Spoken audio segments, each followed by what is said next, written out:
are here to urge the City Council not to renew the contract for the pony ride concession in Griffith Park. Is that correct? Yeah. Let's start out with this. Animal rights protesters holding a rally at the Griffith Park pony rides today. They claim the facility is breaking animal welfare laws and that the horses are routinely overworked. The Los Angeles Alliance for Animals says one of the horses giving rides to kids suffers from gait issues. The group is demanding the city of LA not renew the contract with the concession company. Griffith Park Pony Rides and Petting Zoo issued a statement saying it is routinely inspected to, quote, assure the safe and humane treatment of every animal. I do want to tell you, Lindsay, I've been there morning till night, opening to close, multiple days, and then almost like every weekend. Approximately 4:30 p.m. It is pouring rain and the ponies are outside in the pouring rain. Some of them are huddled under one little enclosure. Definitely not enough for all of them. That video that you have you offered that to the City Council, and are they looking at it? So all the video footage that I've taken has been submitted to the council office.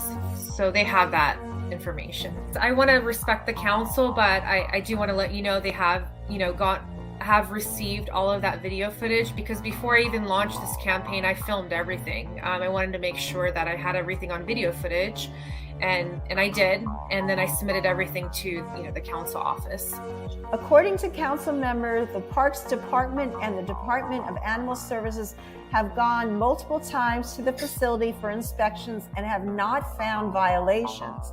However, activists have staged small protests outside the facility and alleges that horses are being overworked. A really big ethical question that a lot of individuals need to ask themselves right now is the society we're living in, which is pony rides. Having a pony being tied to that turnstile, not being able to release themselves to get water if they're thirsty. I'm really grateful that the council has taken action. I commend them for their leadership to ensure that they're taking appropriate steps to investigate this, and I fully support the direction that they're going. I feel like it's the right step in the right direction.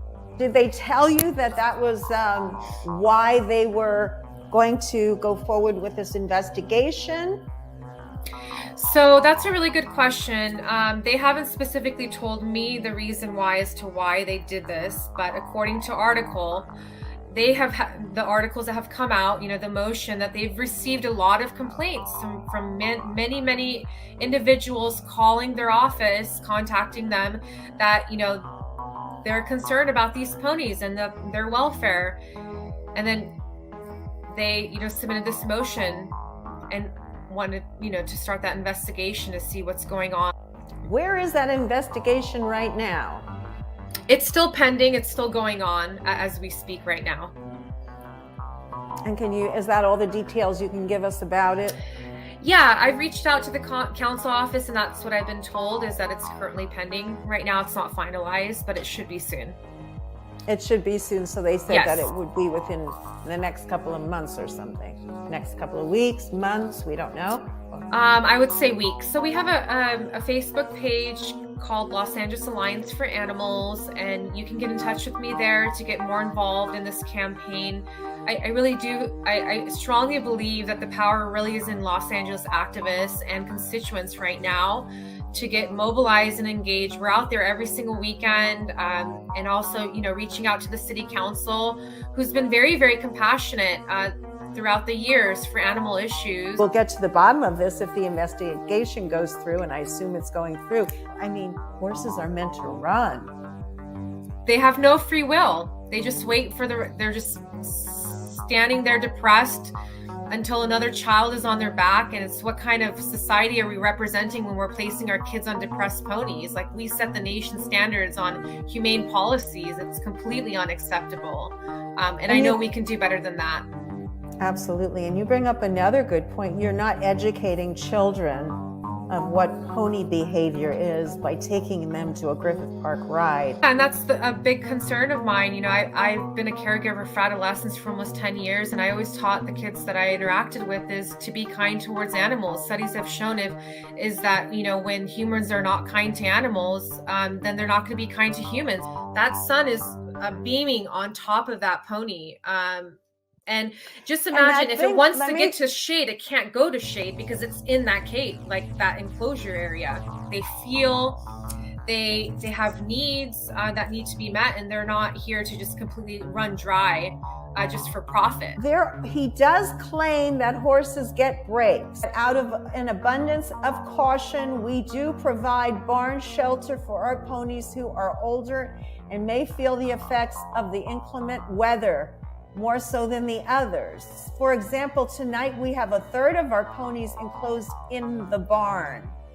We have 8 separate outside corrals for our ponies. Each corral has an overhead metal roof to protect them from the rain, should they choose to go under there. No pony goes without rain protection. Well, according to UC Davis veterinarian guidelines, which is I personally go based off of because they're drafted by equine veterinarians who are board certified in equine, have stated that doesn't matter what age a horse or like an equine is, they need to have protection against elements. And looking at the layout in the back, those ponies all of them are not able to go under a barrier to protect them against the rain. There's no windbreak for these ponies in case, you know, there's like the wind. It's been like so extremely cold, you know, this past winter time, right. And they're standing in complete mud. And we have been very concerned about these animals and have reached out to animal services, and they're still here. Come to our outreach events to, you know, be engaged. We're out there every single weekend. Please contact the city council members if you're a constituent in that district, and tell them that right now is the time, more than ever, that we need to ban pony rides.